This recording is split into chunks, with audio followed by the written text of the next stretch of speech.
Elias waits for our knight's signal to announce the next battle. Aguisance and Milliant also stand ready to face off against Ector and Kay.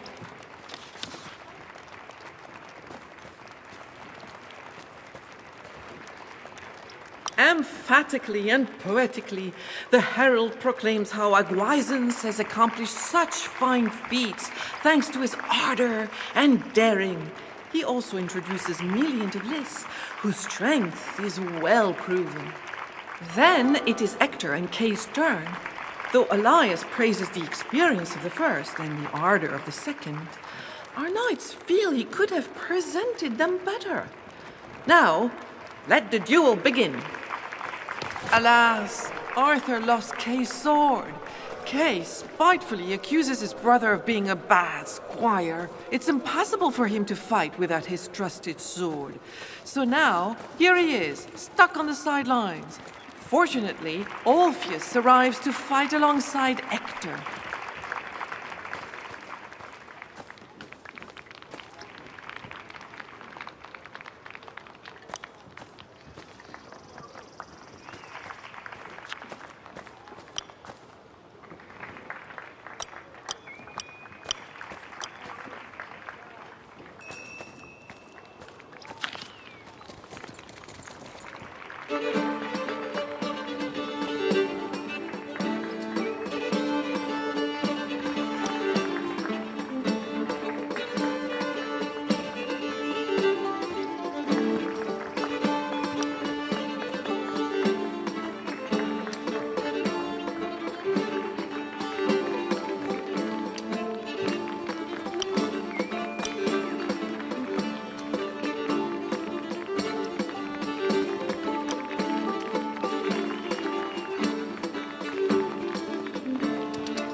Graceful and precise, our knights fought with fabulous power and speed. How beautiful to see such a duel. Spectators were awed to watch young knights defeated by two older warriors. Elias proclaims Ulfius and Hector victorious. Kay will have one last chance to shine. The next tournament will pit Kay and Bodwin against Orion and Brastias. But for now, those who have just fought should go and rest.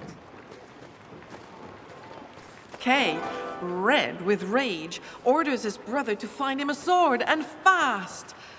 Feeling ashamed, Arthur only has himself to rely on.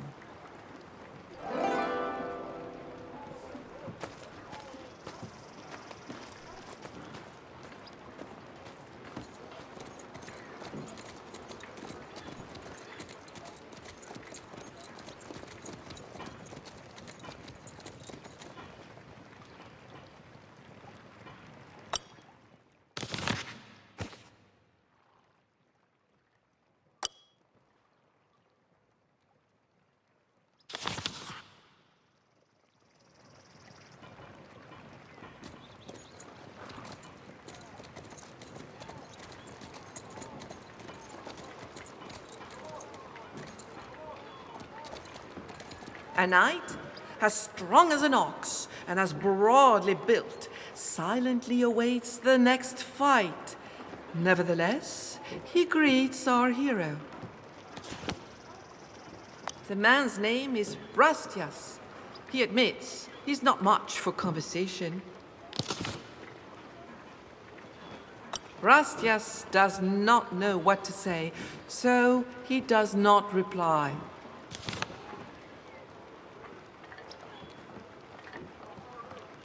The man does not need the chimera of a prize at the end of a tournament to make him want to fight.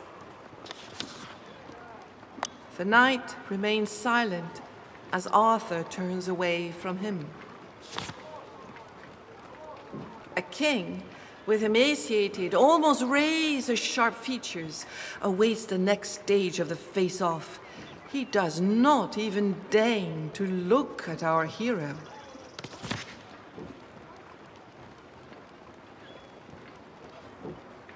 Arthur is unable to rouse this blond knight dressed in gules and gold from his torpor. The outcome of the last fight seems to have plunged him into deep dismay.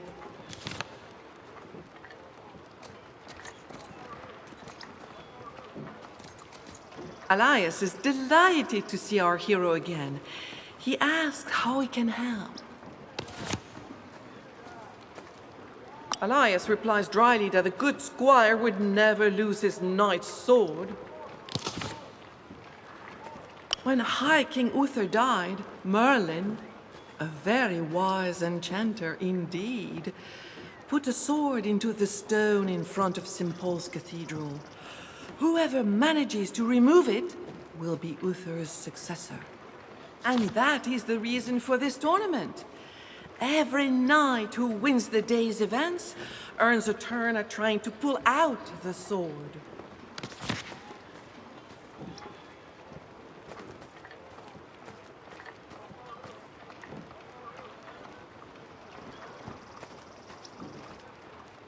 Seeing him head off, Elias asks that he's available if our hero has more questions.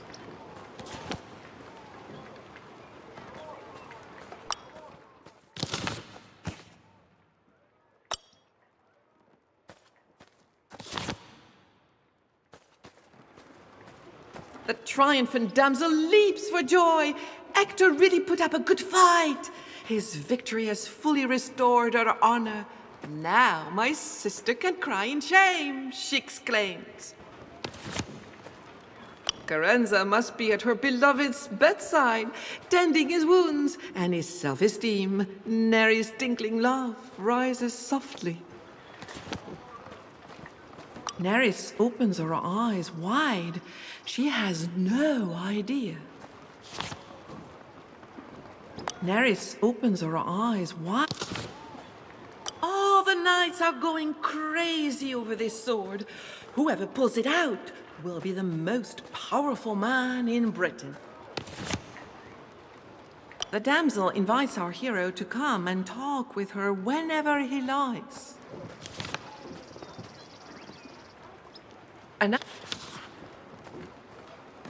This man, dressed in azure and gold, is called Urien. Urien snorts mockingly. Losing your nice sword? Ha! Now I have heard it all. Furthermore, he adds, he's not one to lend things, especially not his sword. The King of Gore pays no further attention to our hero.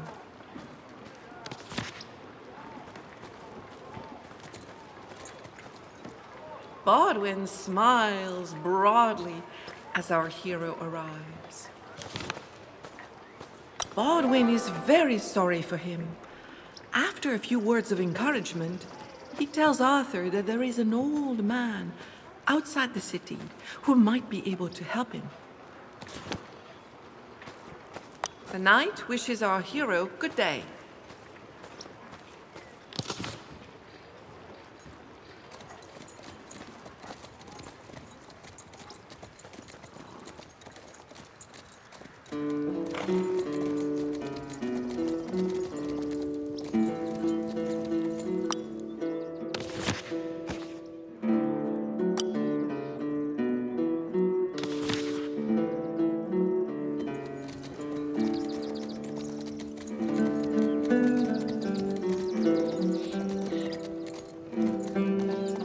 Beyond the palisade on the outskirts of London, a moor grows full of wild weeds, and the ancient Roman road runs through it.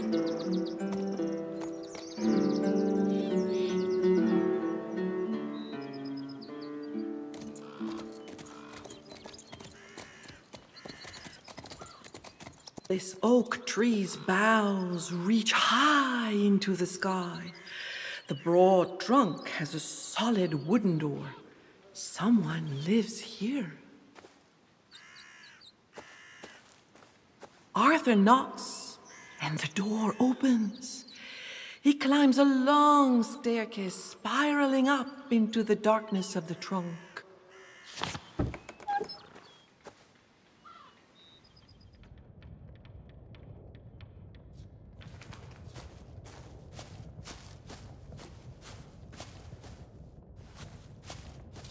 The inside of the oak tree looks more like a nest than a home. There are natural elements all around: stones, painted or engraved driftwood, mistletoe over the hearth, and above all, a prodigious quantity of feathers. An old, sickly-looking man with a humped back greets our hero in a weak voice. He's peeling lopsided, yellowish tubers. "Welcome to my Esprit-Moi, young squire," says the old man in a hoarse but warm voice.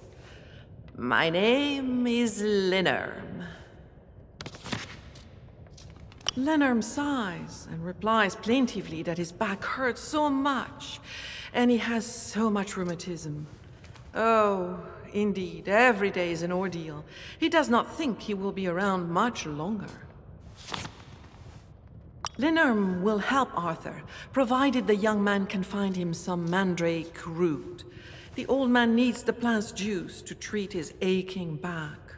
He also warns our hero. The mandrake will howl and curse the person who pulls it out of the ground. It is said that, rather than doing it yourself, you can make an animal pull it out. This plant has human-shaped roots and is male or female. It is born from the seed of the hanged. It is used as an aphrodisiac, an antivenom, and a painkiller. Arthur says goodbye, but when the old man says, Arthur repeats his words of farewell.